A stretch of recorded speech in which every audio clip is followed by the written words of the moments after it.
Hey guys, Thunderhound here with my first ever DC Universe Classics review. In a totally different format than what you guys are used to seeing, so we'll see how this works out. As you can see, we're taking a look at Wave 13, Figure 4, Blue Beetle number 3, Jaime Reyes. You can see the card back here.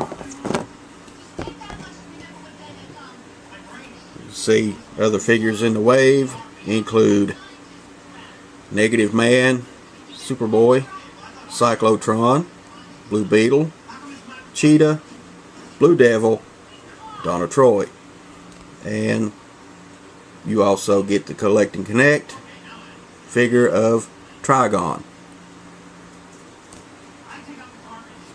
Let's set this back here.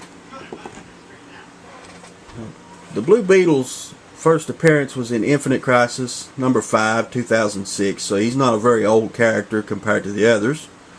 His real name is Jaime Reyes. He's a high school student, adventurer from El Paso, Texas.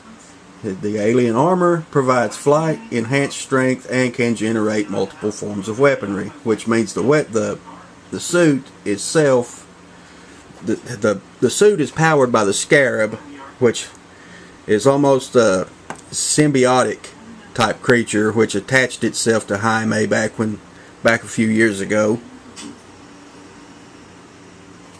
Now come on. So what that basically means is Jaime here can generate shields, pulse weaponry, and blade weaponry out of the suit. More or less the suit does it itself. The suit does communicate with him some way, somehow. He does talk back and forth with the suit itself, but that's unknown as to the origin of the suit actually. So we're going to take a look at his accessories that he comes with. Comes with the left leg of Trigon.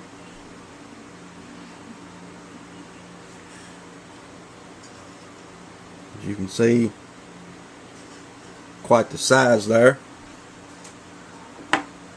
Also comes with the blade weapon, with a blade weapon anyway, that attaches. The way it looks like it can attach to either arm, but the package, it shows it attached to the right arm. But in my opinion, it's just an attachment. What they should have done is, pop the joint off and attach another, like a cannon or a blade, to his arm.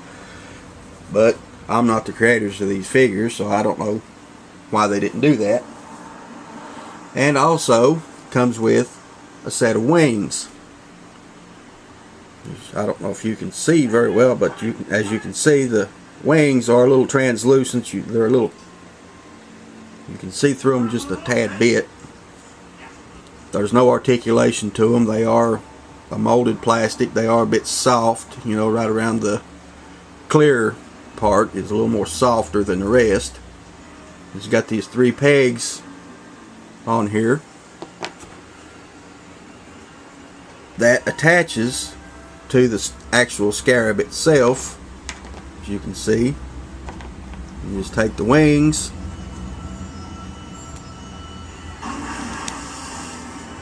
like so.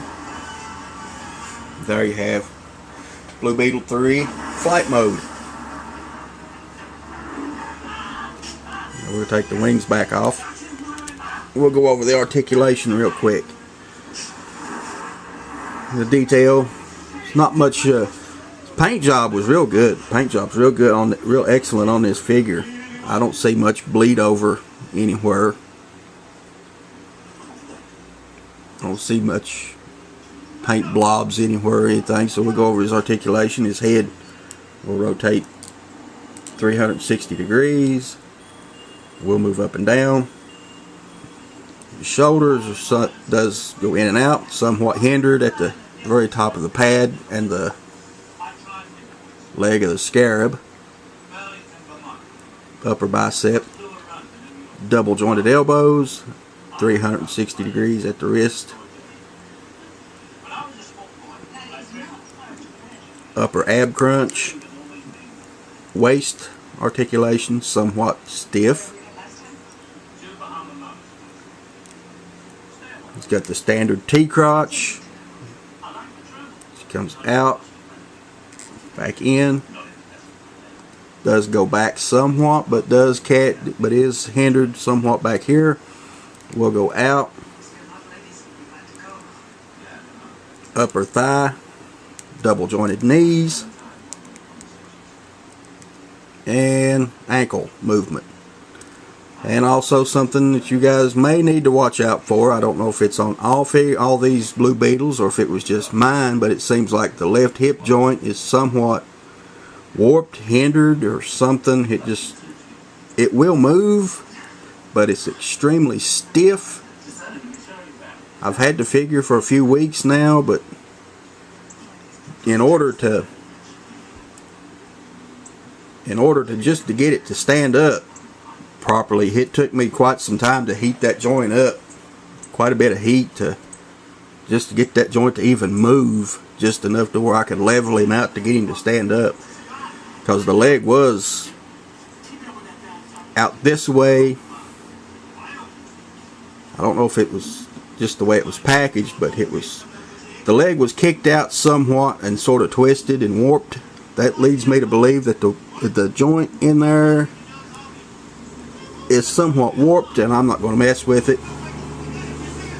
I know a lot of you guys are going to say, well, you know, if it was warped, why don't you just put it back in the package, take it back and get you another one? Reason being is because around here I'm having a hard time getting these things. I'm having a hard time getting these collect and connect figures. And if I can find just one, I take what I can get. But other than that, you know, the level of detail and everything in this figure is just magnificent. I mean, look at that face mold. I mean, I know my camera ain't the best in the world, but just look at that face mold. The detail on the chest. Back detail. I mean, this thing was just incredibly detailed. I love the look of it. So whether it was a warp joint or not, you know, I just went ahead and kept it, because I just can't find a whole lot of DC Universe Classic figures in this area where I'm at. So there's a look at my very first DC Universe Classics figure.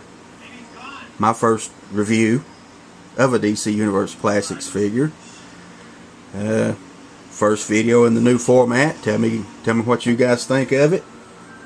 Maybe we'll continue to do this. Maybe we'll go back to you guys looking at me. I hope not, because I'm just too ugly to look at. So tell me what you think of this new video format, guys.